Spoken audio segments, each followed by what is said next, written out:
a perfect space. Thank you so much for taking your time to talk to me about your experience. So I'm recording this because I want to make sure I can come back for your very helpful information. Sure. Yeah. Okay. So I just met with Jeannie this morning and got to know a bit of the history since ALTSA is split with the DCYF. And I know at this point that Kinship Navigator program is under ALTSA. Yes. And so, and you primarily serving informal kinship caregivers. Right. Yeah. And I knew from Angelique's email that you used to be a kinship navigator before, and now is a manager for this program. Can you share a little bit about your experience before and now? It's now being an enhanced case management model. What's the difference from your experience? Okay. When I worked in the field doing as a kinship navigator, we primarily, as you noted, worked with informal caregivers outside the formal welfare system, but we did do some work with those that were involved with the system. Most of the work that we did, or that I did, was with finding resources and giving information to caregivers. We didn't do a needs assessment. We didn't have specific follow-up dates that we needed to do.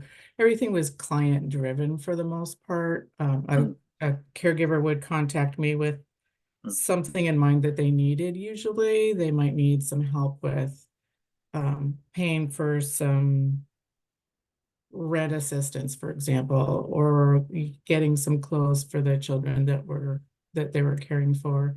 And then I would help to find resources or utilize our urgent funds that we have available to use, the kinship care program. It's KCSP for urgent funds. So did a lot of work with families around those things. Also conducted support groups, activities, things like that. Also had a clothing bank for caregivers, well, for the whole family, actually.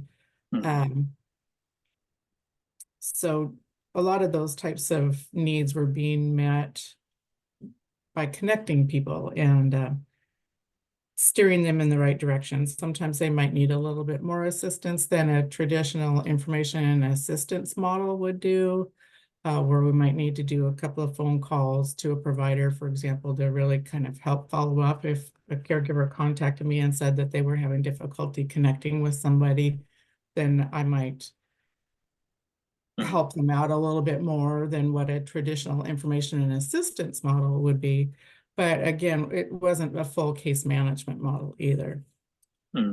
So then using this new case management model is quite different because there's a needs assessment, and I'm sure you've seen the needs assessment. It's quite detailed.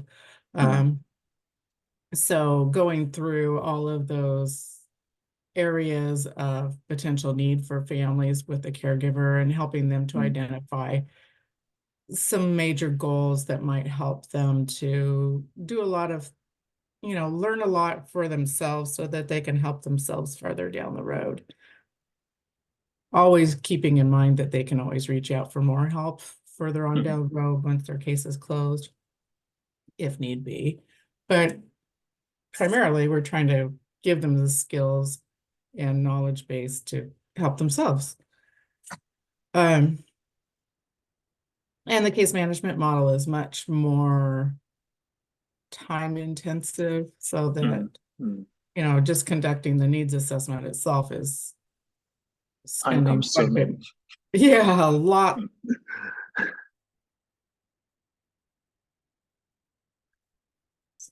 also takes more time. And some of the forms of assistance that families need. Oh, I'm getting an unstable connection message, so if I disappear, we'll keep on going. Anyway, they might need a little bit more assistance. Sometimes I don't do the case management model, but I help facilitate that for other folks that do. But they might meet a caregiver, for example, at the courthouse, and help them navigate the system there. They might do a little bit more follow-up with a family in other areas. I want to know, like Washington State has been a forerunner in kinship support services. Were they enough community services for you to work on for kinship caregivers before this enhanced case management model, or there was kind of advocacy in community work for you to be able to utilize and provide kinship caregivers information about community services? I am asking because I used to be a CPS worker for about 5 years before coming to the States to do my PhD degree. And I'm from Taiwan, where it's a strong culture of feminism.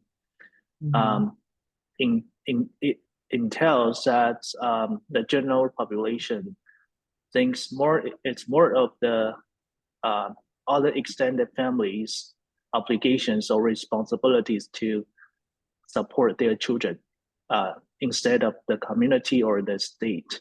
So I wanted to know that I know Washington State has been supporting kinship support services for a long time compared to other states.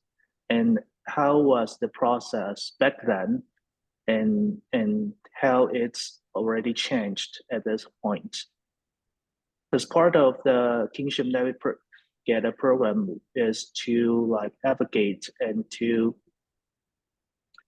increase the interagency collaboration among community resources, right? Right. And what's your experience from your role as a before and now? What do you see from in terms of community resources? Early on, I mean, the way the kinship program came to be was really some kinship caregivers were a part of a support group that came together, and they were angry because their needs weren't being met, and the kids were being impacted because there weren't very many resources. There wasn't a collective voice. And so they approached the legislature, the state legislature, and then from that, the legislature asked for a study to be done. And with that study, then they encouraged there to be a kinship care oversight committee developed, which is still running to this day. Jeannie's the facilitator for that, and we collaborate together. So that was kind of the starting point of how these various agencies came together. And I think that a part of that was also requirement to have kinship caregivers be also hold positions on that committee, so that there will always be a voice for kinship families. And I think that has helped to propel things forward in Washington State and to empower caregiver voices and the needs of the kinship families. And it's just gotten stronger over the years, I would say, because it's, you know, we started back in about 2004. So it's been 20 years now Right. that we've been in existence, really. So there was a little smattering of attention being made before that in the state, but really that's when things started to really solidify through the legislature. And it's just been, and I've kind of been working in this field in Washington State since shortly after that. So I've been very fortunate to see things evolve, and people come, people go, agencies change, all of that. But I mean, the fact that the collective voice of the caregiver families is continued to have a place and a mechanism to be heard, I think is key. Because as you were saying, in Taiwan, that's the cultural expectation. And that, in America, we have such a, it's a fairly new country, and we have a lot of different voices that are being heard, but not any, there's not a lot of cohesiveness. I'm sure you've seen that as we all have these last few years, especially. So I think the more opportunities we have for there to be a cohesive voice, the better off we are. And the children are going to do better because of that. So how do you see the role of KCOC has been creating the dynamics of like either pressuring the legislature or advocating for their needs and their intergenerational well-being? Like, it's quite unique. I don't think other states would have such unique mechanism, and I think it's also partly brought in the importance of the peer support. Yeah. Yeah. I know our state is unique in another way too, in that the Kinship Navigator program is in an agency outside of the formal child welfare system. We are housed under the aging network. So we're kind of an oddball in that way. But it also creates a need for us to be able to build those bridges between all the different programs. So I think because of the way we're set up, it makes us have to work together, because there's so much, there are so many resources and so much information for the families that are involved in the formal system, and not so much for those outside the formal system. So we have to make that bridge in order to make it work more effectively. So instead of having everything in one house, we have these, it kind of makes it necessary for us to work together. So I think that's kind of benefited us in the long run, even though it's a little different than the way everyone else is set up. Yeah, I do also agree with you, since that actually the majority of kinship caregivers are informal. And so this mechanism has prevented it from them being excluded from the system. Because like in most states, they primarily serve formal kinship caregivers, and informal kinship caregivers providing care to their grandchildren are kind of excluded from the formal system. And that's also partly out of the reasons of the politics that's preventing like a rapid increase in like using formal resources from the states. So I personally like this model a lot, because it comes from nature. Yeah, it's much more of a prevention model, Right. which I appreciate, because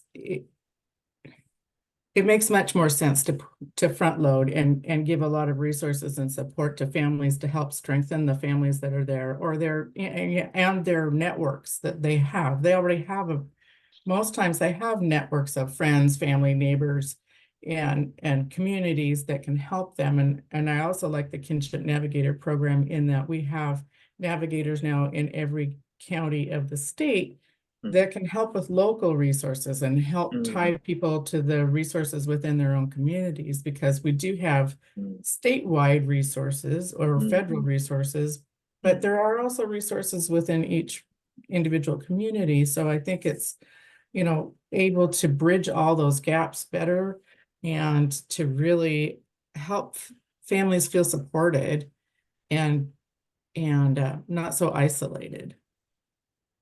Yeah, but also in this case, I'm wondering if is there any conflict between like the representative of formal and informal kinship caregivers involved in the KCOC, because they could be different in some ways. I think we work really well together. I think the biggest challenges that we keep trying to work on are just our infrastructures are set up so differently. As I was saying, we are more of a prevention model, whereas Right. the formal system is kind of a The last resort. they're a reactive, Yeah. right? So they have to do things based on lawsuits. They have to build up their infrastructure based on someone suing them because this didn't happen or that did happen or that type of thing. Oh, And oh. so we're fundamentally, the way we're working is a little different in that way. And understandably, because we don't have the authority to remove a child from a home in our program, and they do. So if there's an issue with that removal, for example, then they are held accountable for that. We don't have those challenges. So, I mean, it's understandable. And then so many families might work within both systems at various times during the time of the child living with them, right? So that's another reason we really are trying to work together and making sure that there aren't these gaps in services for families, because it might be that they started out, maybe there was a child that lived with their grandparents for a few months. Then they went back to their parents, and all informally. Then they went back to their parents. Then there was a CPS case that got opened. Then the child was removed. Then they got placed with the grandparents because they had already been living with them in the past, so they were identified. And then, the case is closed, for example, at CPS, and then they don't have an open case anymore with CPS. So then they would be informal again. So it's like this whole, Yeah, it's not or like maybe they have one child that's in the system with them and one child that's outside the system. So yeah. we're really, and I don't know if Jeannie mentioned when you were talking with her earlier, but she also worked at ALTSA for a little while. And so she has had an opportunity to see the informal systems and the way we work and the formal system, which has helped us, I think, even more in collaborating and working together, because we've worked together, literally worked together at the same agency. And of course, on this research project, we've done an incredible amount of work. So I think that's helped as well to just help us to strengthen our work together and address any gaps that there might be, and try to find how we can best support each other's work instead of being at odds with each other. There's always going to be suspicion by caregivers. They don't want to be involved, usually with a formal system, because no one really wants someone prying into their personal business. That's understandable. But if we can help support the work that's mm. being done, then I think everyone benefits in the long run. Yeah, and being formal is also more stigmatizing for them. Mm-hmm. Yeah. Do you see there's a clear threshold to define those involved in model of as usual and the model of enhanced case management? I know from report that it's kind of based on the intensity of service needs and Mm-hmm. yeah. Do Yeah. you see from a say from your perspective or what you have heard from other kingship navigators? Is it clear or any barriers or strains? I think some caregivers really know they just want one thing. Mm, I just want a phone number. I mm, just want assistance with this one thing. mm, And they don't, it, they may have already been getting navigator services for a number of years, so they're pretty aware of the resources that are out there in the community. So they might not oh, feel like case management is mm, something that would benefit them. So mm, they mm, don't want to invest the time in that. mm, And as you're saying, there are, sorry, I lost my train of thought. There are definitely families that need more intensive work. For example, they're trying to get um, a formal arrangement of guardianship for the children in their care. mm, They mm, have a lot mm, of steps to go through in order to do mm, that. The mm, legal process is very confusing for everyone. So they would want some case management. They want a mm, higher level of service. And the kinship mm, navigators that are part of this mm. um, research model have been kinship navigators for a number of years. So they have been doing, Oh, they started out doing the services as usual model, where they were giving people information right, as a caregiver reached out to them, right. but they didn't do an assessment. They Mm-hmm, didn't necessarily tell them this whole laundry list of other things that they might be able to help out with, but might have given them a couple of pieces of information that might be available. And then when they started doing the case management model, the mm, navigators had to make this huge fundamental change in the way they did their services. mm, And we did get pushback on that because mm. there was a lot more time invested.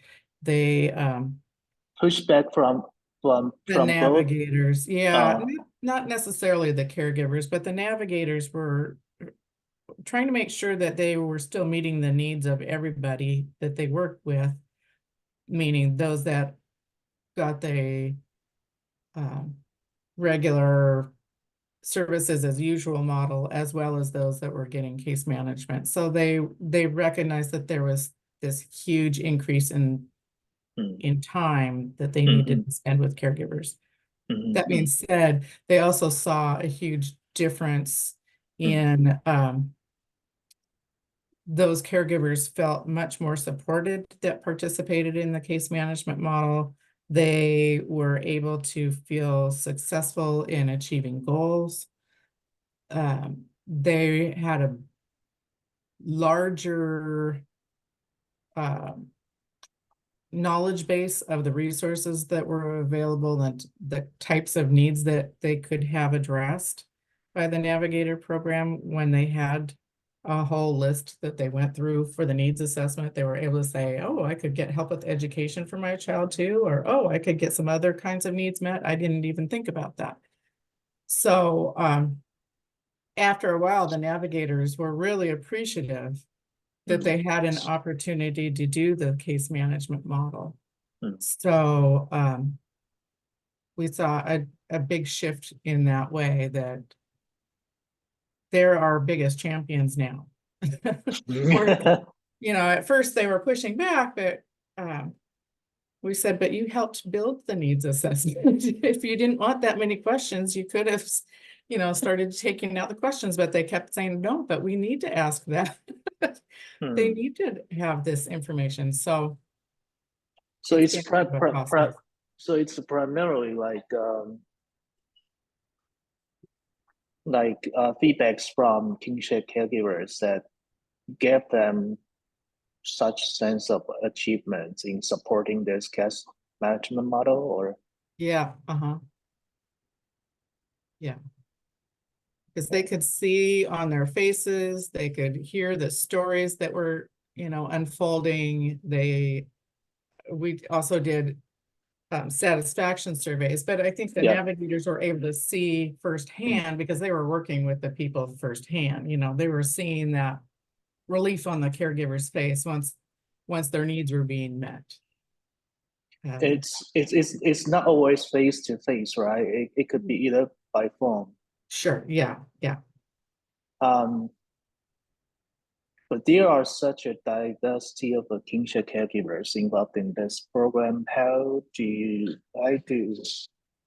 kinship navigators or your role as a manager to make sure their needs are being met?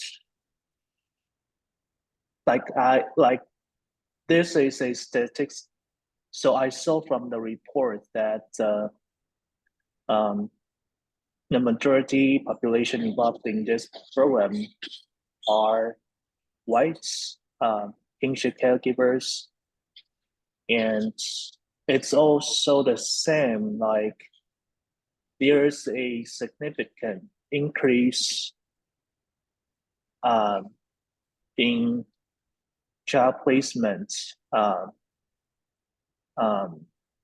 cared by white relatives in formal kinship care system. So I'm wondering about issues like service utilization, assessing the service of kinship navigator is like any racial disparity, and how you make sure the specific needs of this subgroup populations are being met.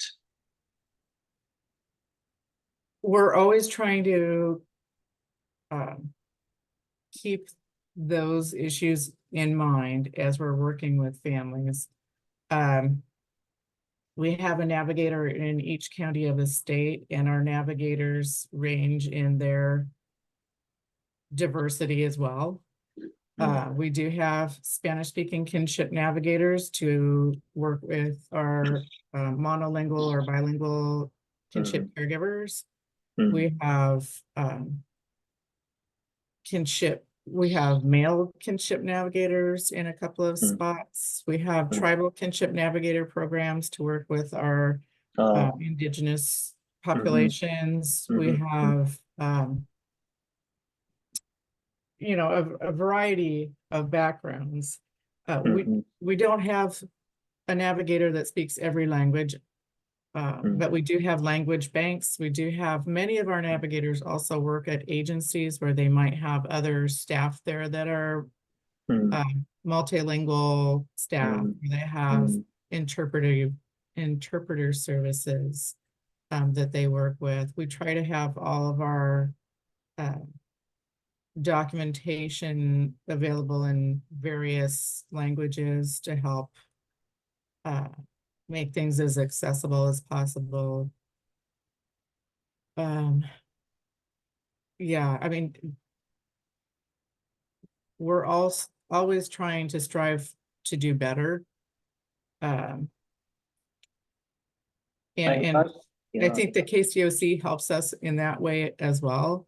If we're missing the mark somewhere, people can help us to kind of go, hey, have you thought about blah, blah, blah? And we'll go, oh, yeah, that's a good point. So, and the kinship caregivers are part of that too. Yeah, no, I see that KCOC committee members are voluntary, they are not paid. And I'm also curious about how kinship navigators are recruited and retained in this system. And yeah, I know it seems like some good parts of them are past kinship caregivers themselves, so they are peers too, right? Mhm. Yeah, so our kinship navigators are, okay, the way it's set up through ALTSA is that we collaborate with the area agencies on aging in Washington State. Mm. There are 13 area agencies on aging, and they have different catchment areas. So the area agencies on aging either directly employ the kinship navigators, or they subcontract out to Oh, a, nonprofit agency within their catchment area. mm. And then the subcontractors hire. So we have a long-term care manual that has a lot of guidance in it about policies and procedures for the various programs that are run through the area agencies on aging, including the Kinship Navigator program and KCSP. As part of that, we have recommendations for what qualities a kinship navigator might have.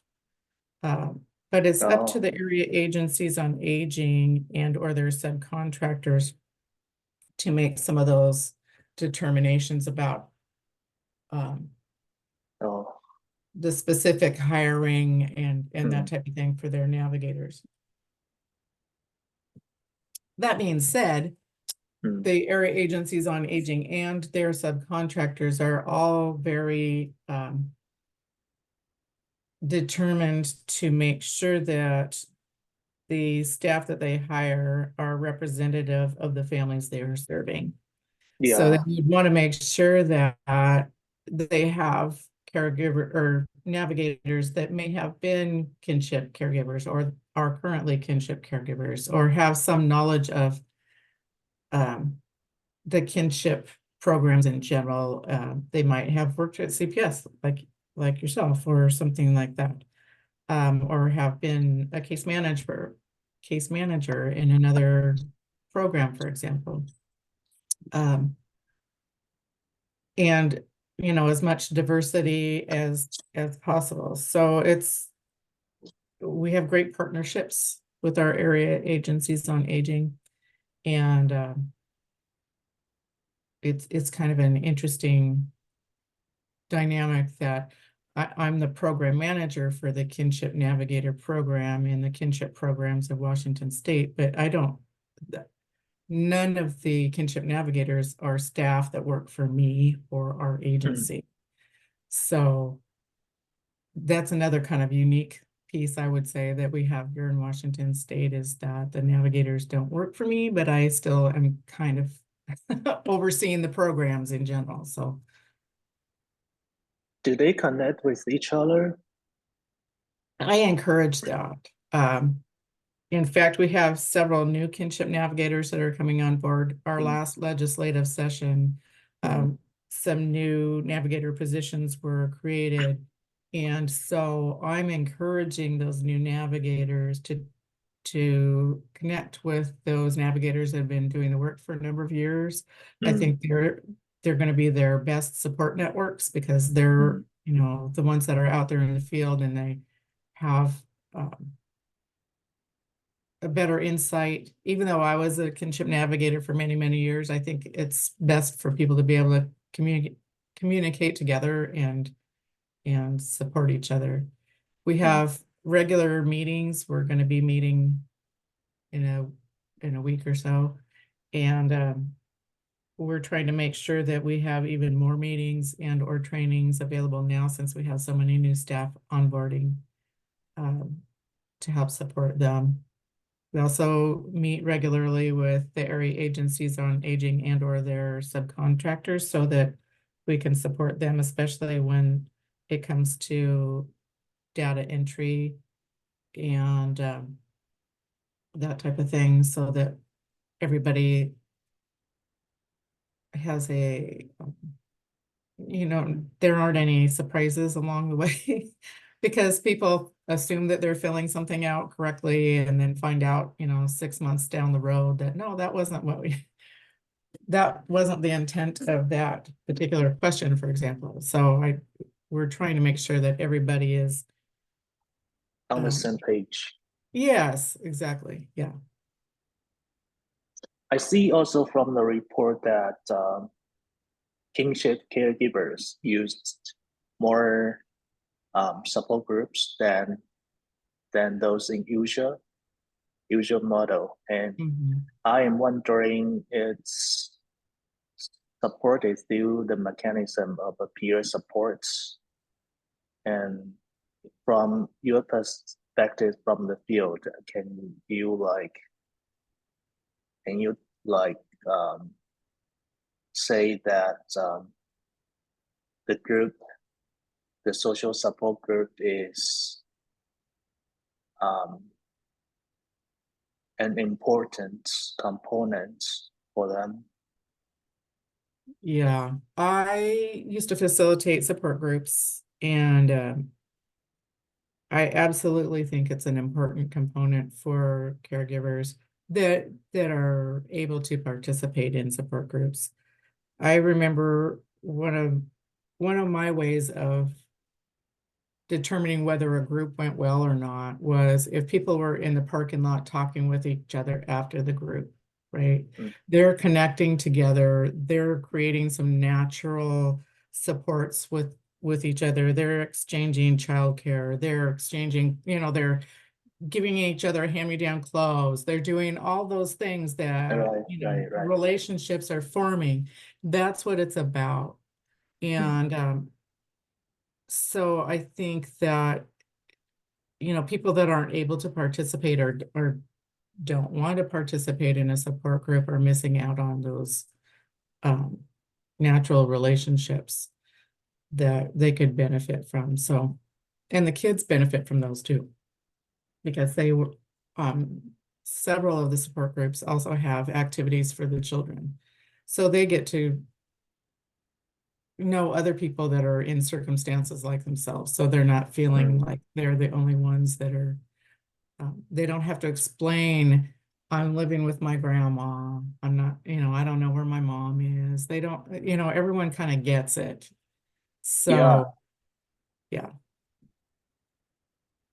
Would you describe that the majority population of these informal kinship caregivers are kind of isolated, either from like their life stage or their living conditions?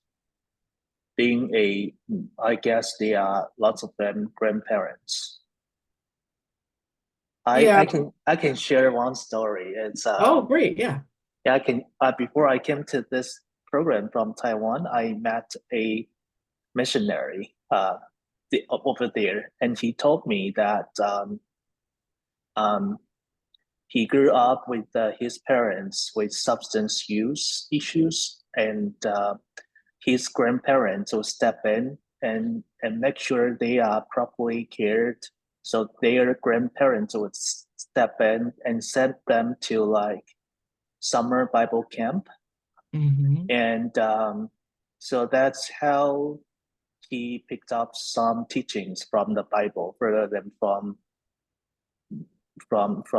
the so-called not functioning parents, and he did not know that he was actually a case of child neglect because after being school, he noticed that he wore dirty clothes, for example. He didn't know that until like his grandparents sent them to summer camp, and they at that point they could tell that they are different from other kids. So they was he is in his 30 something. So it could be like 20 years ago in Seattle. He's from Seattle. That's Oh, coincidental, wow. right?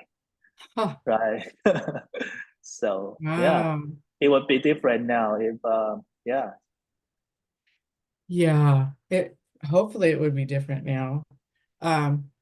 Because, you know, so many people do kind of fly under the radar like that because caregivers do step in, and sometimes they step in seemingly small ways, like sending your grandchild to summer camp, but it's obviously made a huge impact on him. He's now a missionary, right?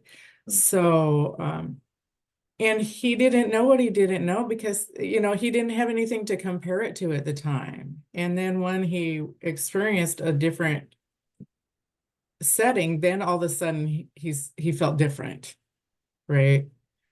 Um, So so I am, sometimes that's the downside of it, because then all of a sudden now there's this huge light on it, like, oh, now I don't fit in, where I didn't know I didn't fit in before. But he found his way. So that's the benefit, I guess, is that his grandparents were able to show him something more than what he had experienced when he was younger. yeah, so that's why I am recognizing the importance of social supports is kind of not also supporting them, but also supporting these children and normalizing this process. Right. Yeah. Yeah. And that's why the support groups or other activities are so helpful, in that it normalizes it for the children, it normalizes it for the caregivers. Oftentimes the caregivers feel isolated because their cohorts, you know, their friends and family members don't have grandchildren that they're raising, for example. And so, you know, all of a sudden the activities that they used to be involved with as grandparents with their friends, they're not able to do because, you know, people don't understand that you have to bring a 3-year-old along with you, or that you have to get home at a certain time to do, you know, make sure all the homework is done and that the kids are in bed on time. Vacations, you know, that people are used to going on trips or they're ready to retire. Mm, Sometimes people retire early because they have the children. Sometimes they can't afford to retire early because mm, all of a sudden they have this mm, um, more of a demand on their income. So mhm, there are a lot of changes that come about, mm, and it can cause challenges for the social networks of the caregivers. mm, Also, sometimes the families themselves can um, be angry, for example, that, you know, grandma or grandpa has taken in a child, and then all of a sudden there's competition between the grandchildren, for example, in different households, because grandchildren are coming to visit grandma and grandpa that don't live with grandma and grandpa, but then there are also grandchildren that live with grandma and grandpa, mm. you know. You There, mean there, competition between grandchildren? yes, and between the parents of the grandchildren being resentful that, why did you take, Ah, you know, certain, my certain. sister's kids into the house, but, you know, she should be taking care of her kids, not you. Or, you know, there's a lot of those kinds of dynamics that occur, Mm, which kind of further isolates the caregiver. So the mm, support groups can be really beneficial for the caregivers in that way, because they mm, can talk about their feelings without there being a family member there that, mm, um, you know, so they can be more free to talk openly mm, about how they're feeling. mm.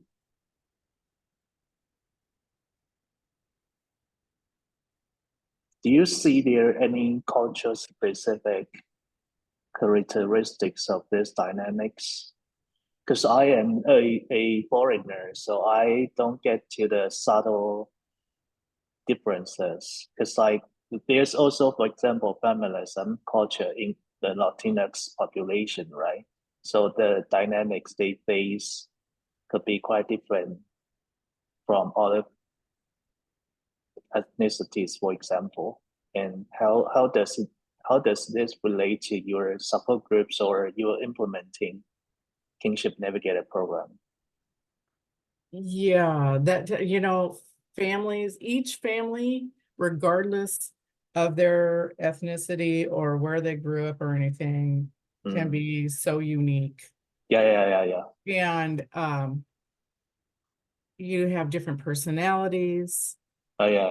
you have all the different things. And so just being able to be flexible in how you're working with Mm, families, I think is key. And mm, to have a navigator that can be able to just listen, um, mhm, mhm, and try to find the key pieces that we can help support families around, and support families with, where they want to go with things. Because as you pointed out, there are things that are traditional values and beliefs in various mm, cultures. And mm, of course, we want to be mindful of that when we're working with mm. people, but we also can't assume that because someone's from a Yeah, specific culture that that's what their value is, or so we just kind of have to be mm. open to everything. Got it. And Yeah, as yeah, much as possible. Yeah. yeah. Makes sense. Yeah. Do you think that the intended time frame of 6 months of the enhanced cash management model is reasonable, or? It seems to be about right for everybody. Usually, when someone's working on a goal, it's achievable, or at least a portion of it is achievable within a 3 month to 6 month time frame. Mm, mm, mm, There might be some parts. For example, if someone is trying to get custody of the child in their care, it might be that the legal pieces of mm, that mm, go mm, longer than mm, mm, 6 months. mm. I'm sure you've seen that, working Yeah, with yeah, subpoenas. yeah. But there are measurable pieces in that smaller time frame, and then you can Oh. always keep on going and do Mhm, another 3 to 6 months beyond that mm, if needed. But mhm, there's mhm, always something measurable within that amount of time. And most of the goals that people are trying to achieve mm, can be achieved in a shorter period of time, or at least, breaking it down into measurable pieces. I mhm, think mhm, it helps people to be able to kind of see forward movement if we can if we can help them make goals into smaller components too, because then they're starting to see that something mm, is happening. mhm. Right, Instead of right. feeling stuck, they can kind of go, okay, so this is my end goal that's going to Mm, take a year, but I've achieved all these little steps to get there. And so they mhm, can start to kind of look at that and feel successful and feel like they've accomplished something. So I think working with the navigators and learning how to work with families to make measurable goals, I think is really helpful. mhm. Yeah, makes sense. Yeah, I agree with this. Um,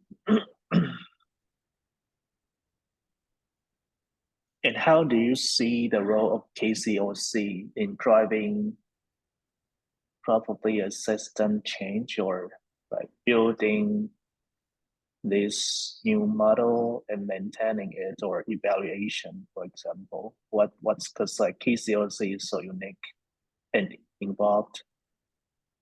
Um, there are a sounding Are board. Yeah, are you in the meeting um, with Jeannie each month, every yeah, month? Okay. yeah. Every month. And in fact, we kind of touch base of like, what do you want to talk about? She has a spot for me on the agenda every month for Yeah. updates and things like that. We talk about what we want to, any guest speakers we might want to bring on, Mhm, mhm, topics that mhm, we might need to bring up, activities that we can work on. Sometimes we have um, work groups that are mhm, working on a particular project together, for mhm, example. mhm, mhm, So there's a legislative mhm, subcommittee that's been mhm, really powerful in helping mhm, to mhm, um, move the dial for helping to support all the different activities that we wanted. Like I mentioned that the last legislative session, we got some more funding for the Kinship Navigator program to help bring on more kinship navigators in more sites and to give a cost of living increase to the program. That was due to the Kinship Legislative Subcommittee that is part of KCOC. So, you know, the power behind that is really helpful because it's multiple agencies and multiple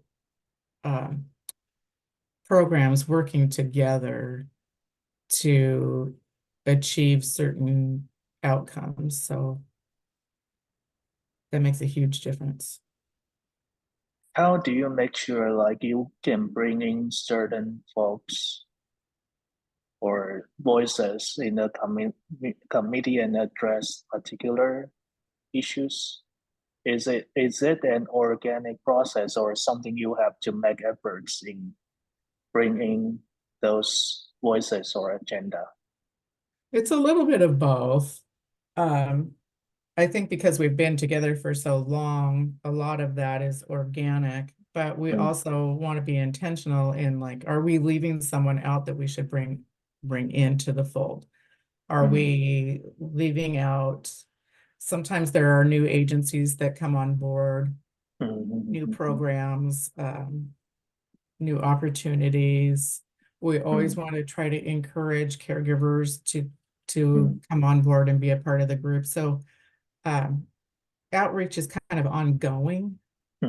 And so like it's, you know, it's a little bit of both intentional and organic. Got it.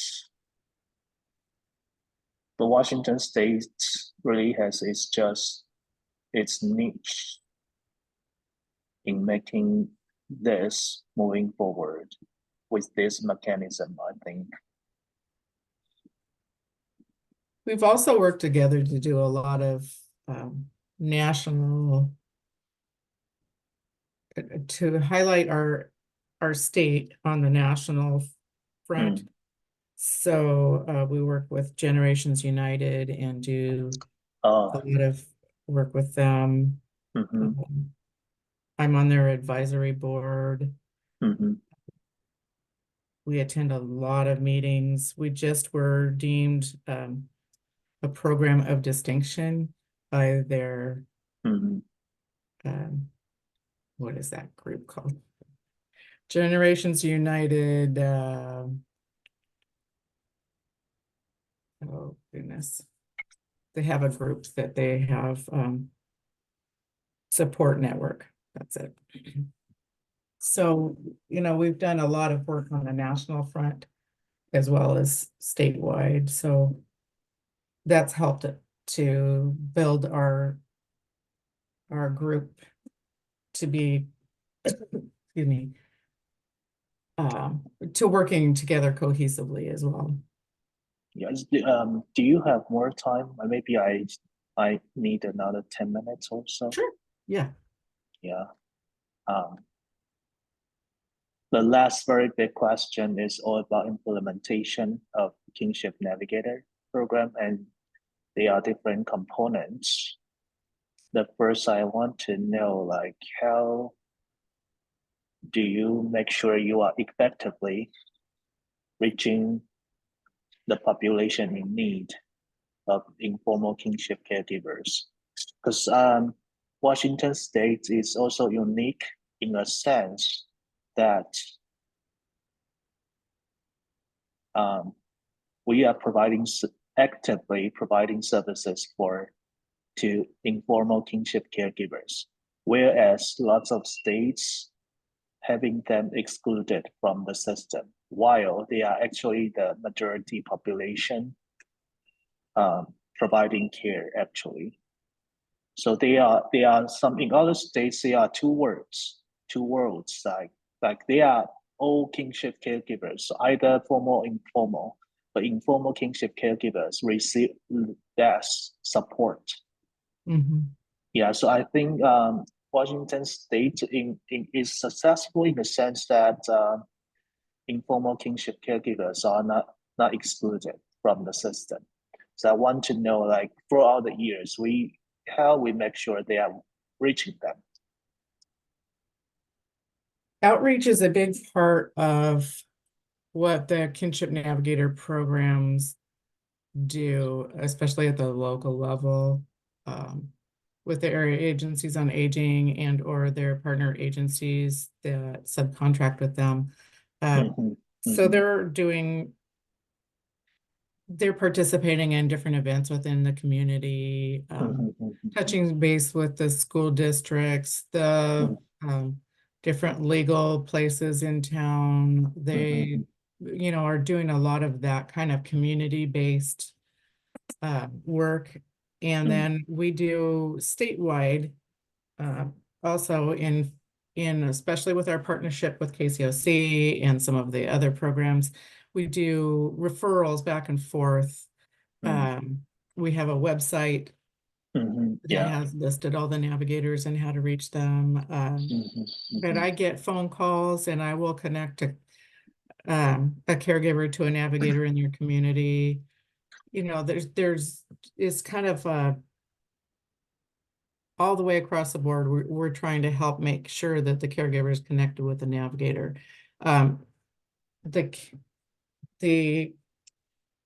Also the formal system connects people with the navigators oftentimes in their locations. It might be that a referral is made from DCYF to the navigator in their community. So, we try to support each other as best we can in that way too. But outreach is key. We also do, we partner with one of our partner agencies does a Voices of Children contest every year. Kenny talked about that. Yeah. So that's another method to get the word out. We do an event with not an event. We ask the governor to sign a proclamation every year to declare the third Wednesday in May Kinship Caregiver Day. That's another way to kind of highlight the kinship program and the kinship navigators. So we do kind of a media blast when that happens. They do, some of the agencies at the local levels do media things, or they'll do a radio spot, just different kinds of things. So trying to get out to the community. So you will also agree that outreach is a crucial part of the Kinship Navigators work? Yes. Although I also want to point out that a lot of the kinship caregivers that come to Kinship Navigators is through word of mouth. For example, someone might see a grandma with her grandchildren at the checkout line at a grocery store and start talking and say, "Are you raising these kids?" And then, through the conversation, yes, she is. And then they'll say, "Oh, you need to talk to so-and-so." So it's fascinating how many of those kinds of circumstances bring caregivers to Kinship Navigator programs. Because a kinship caregiver felt like they had their needs met, and then they're our biggest advocates. They're out in the community talking. It's crazy, but it's true. Yeah. Good to know.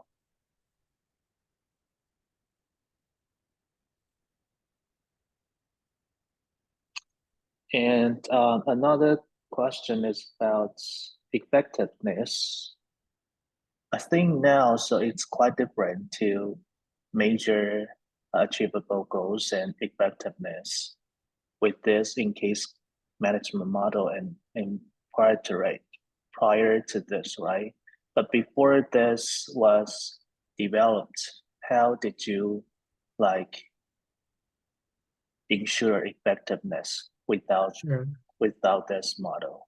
Yeah. Because Before the model, there was always an an annual satisfaction survey that went out to all the Oh, clients. And that continues still. The satisfaction survey that goes out now is more detailed because of the case management model, but mhm, that was a requirement of the program as part of the Kinship Navigator program. So that's been a piece. We also have every few years send out a statewide survey to kinship caregivers to find out what the needs are, see if that's changed, if that's different, if there are new things that are cropping up that we didn't know about, or, you know, kind of get a sense of what's out there, what people are needing. So that's another piece.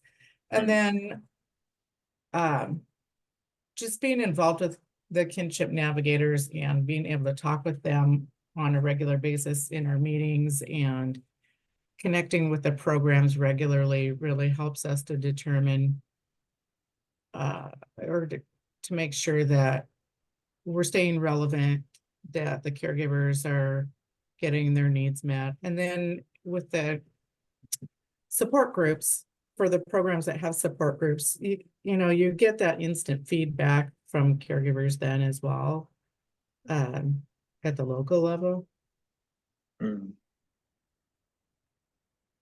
And we have caregivers that will contact us if they aren't getting their needs met and they, you know, are feeling stuck, they'll contact me. So then I can try to help navigate, you know, okay, what's going on? Sometimes it's just trying to get it there. They just need to get a better understanding of how systems work and what's available.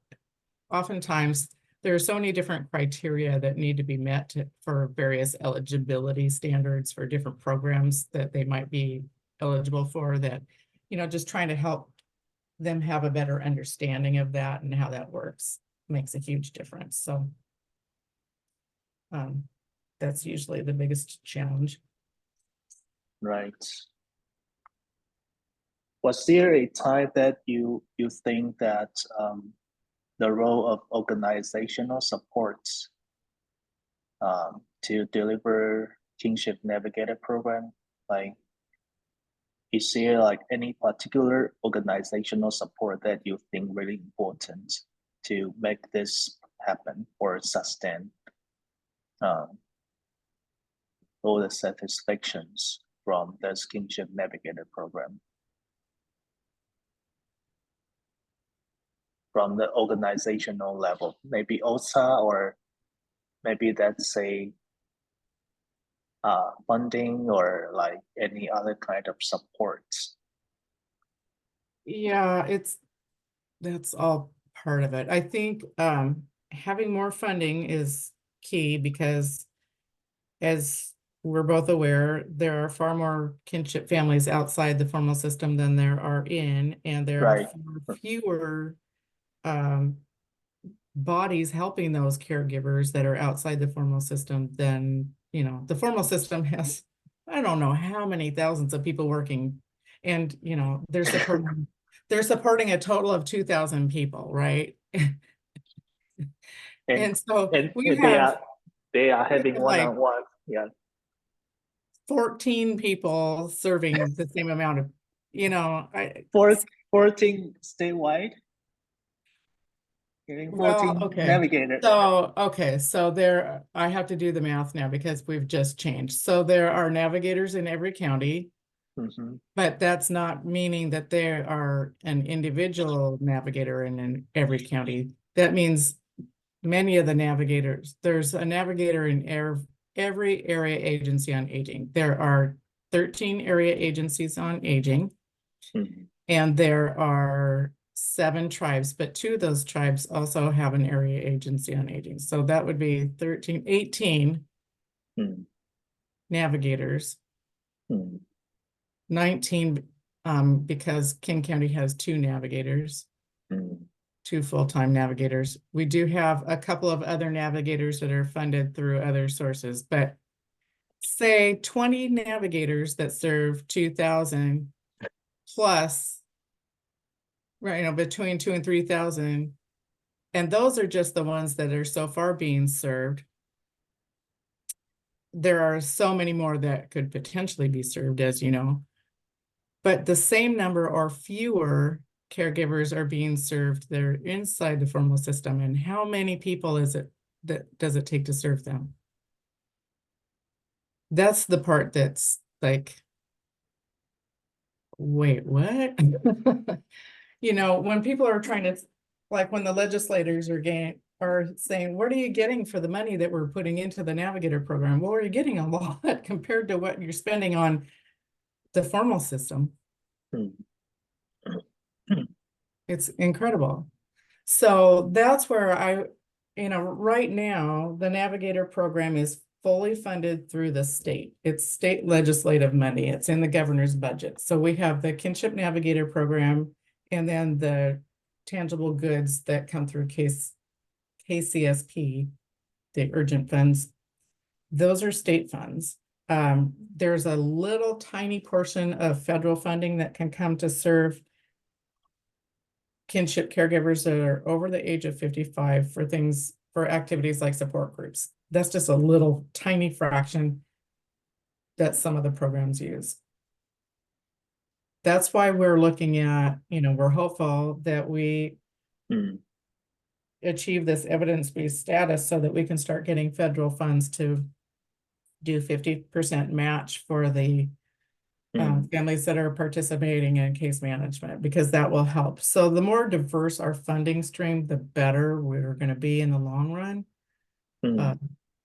I think it makes a more solid program to have some other means to support the program, because you never know, if a legislative session, if there's a huge cut in funding from one source, then it wouldn't impact us so much if we had some other sources to help support in the long run. So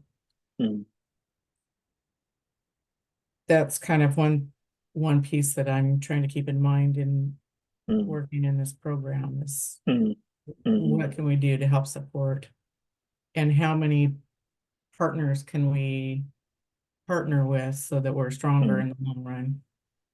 Yeah, and the Family First Prevention Act actually wants to achieve its prevention goal, meaning that reasonably the service population should be increasing because we are preventing children from getting into like restricted care.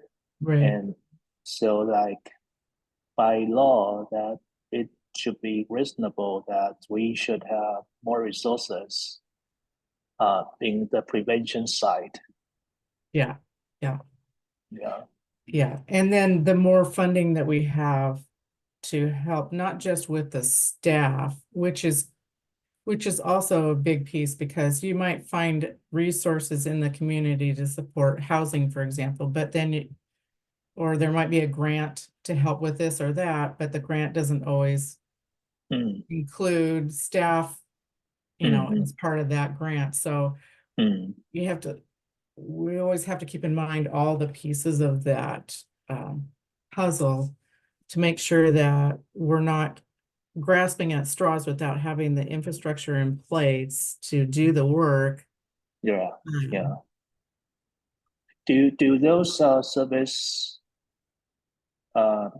informal kinship caregiver use are coming from more of the formal support or in the community, being informal, like from the formal system or informal? What was the first part of the question? I'm sorry, I missed what you said. So the resources that there's informal kinship caregiver use are from different sectors and departments, right? And most of them are coming from the formal system or informal in the community. Yeah, there are definitely more resources available to those that are in the formal system. For example, have you heard about Treehouse in King County? Have you heard of that agency Treehouse in King County? They kind of also serve like foster care alumni, right? Right, yeah. but they don't serve informal families. Oh, So they work with formal families and they give them all kinds of wonderful resources and supports, but they don't serve the informal families. gotcha. And they're, they have, the formal system can pay for travel for Mm, they can pay for all kinds of different levels of therapeutic care for the children. mm, Um, they get for the formal system, there's also a lot more money that's given to each family depending on the age mm. and the whatever the issues Like, are that they, right, the need of, licensure. yeah, like the need of the child. If they are higher needs because they have medical issues, because they have this or that, they're going to get more money for that child on that whole tier that they have, right? Mm, Informal kinship caregivers don't have that at all. right. They get X amount of dollars. If they get a TANF grant through DSHS, then they get, I don't know, I'm just going to give you a random number because I don't remember what it is because it changes, but say $400 a month or $500 a month for one child, and then an additional $80 per child after that. Mm, And that's it. It doesn't matter what level of care that child needs. It doesn't matter if they're in therapy or not in therapy. It doesn't matter what. That's just all they get. End of story. So there are so many more resources available to formal families than there are informal, which is why I think now that Jeannie and her crew are working so diligently on making it a family first culture that mm. more people are choosing to become licensed now because they will get more of those resources. Whereas in the past, people didn't want to be licensed because they didn't want to have someone, pestering them or in their business or any of that kind of stuff. They didn't want someone overseeing their situation. Well, now they're recognizing that there are benefits to that. So Mm, mm, um, what I would like to see is people could get those kinds of benefits to avoid getting into the system. And then mm, they would recognize the benefits of just getting help in general, mm. and support in the community that they live in. Yeah.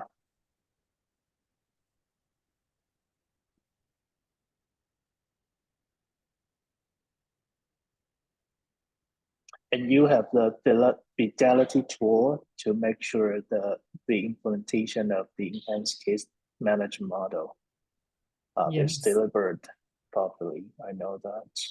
yes, yes. And we have a fidelity analyst manager and Amanda Krotke. She is really great at checking that fidelity tool and touching base with the programs each, regularly to kind of compare notes and make sure that everybody has the same, is seeing things and looking at things on the same page. Mm, Uh, so that really helps as well. We have training guides and training manuals that we put together, and we're actually putting together a video about the training on how to utilize the training guides to help make sure fidelity is again followed and that people have a better understanding of how to use all the tools available to them. yeah. And so would you say that all these components of like case management and those forms or like those fidelity tools are fully incorporated into the existing service delivery at this point? They are fully incorporated into the sites that are doing case management. Mm-hmm. We ultimately would like to have case management available in all the sites in the state, but we don't have the means to do that right now. As I stated before, takes a lot more time, so it costs a lot more money to implement that model. Yeah, so that's only in intervention sites at this point. Yeah, Got it. but in the long run, it would be hopeful that it could be also applied to other sites too. Right, yeah. We would have to get some more funding for that. Got it. Because even with the 50% reimbursement, that wouldn't pay for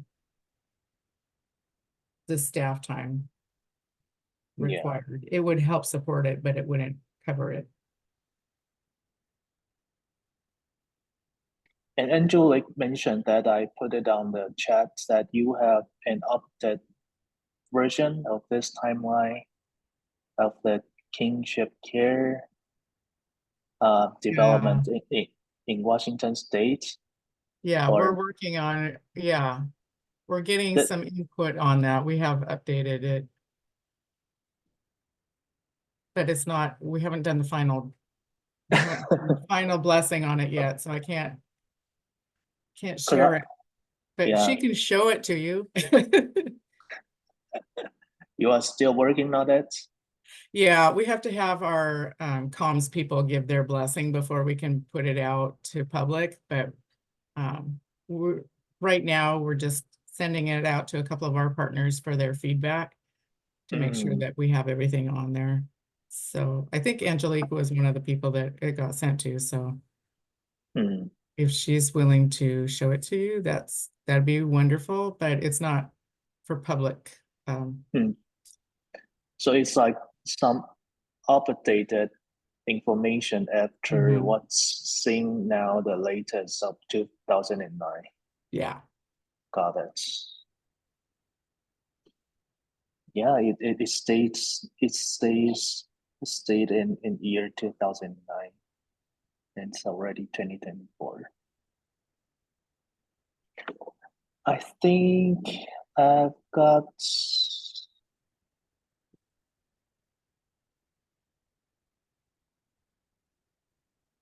I think I've got all my questions answered. Do you think that from your perspective, do I miss anything important about? You asked a lot of great questions. I don't think I have anything in mind that we could add to it, but if you think of anything else, feel free to reach out. I don't mind connecting. I think I'm just happy to talk about this. I'm thrilled that you're interested. Thank you so much. I may come back to reach out to you if I start writing and think of more questions. Like Washington is really unique in the basic experience. Yeah, thank you so much You for bet. Well, I wish your you luck with time. everything. Yeah, thank you for your time and patience and generosity. Oh, anytime. I'm more than happy to talk. It's Thank you nice to so meet you. very nice meeting you, Thank you. Roz. Yeah, thank you so much. You I so bet. appreciate. Yeah, bye bye. Take care. Bye-bye.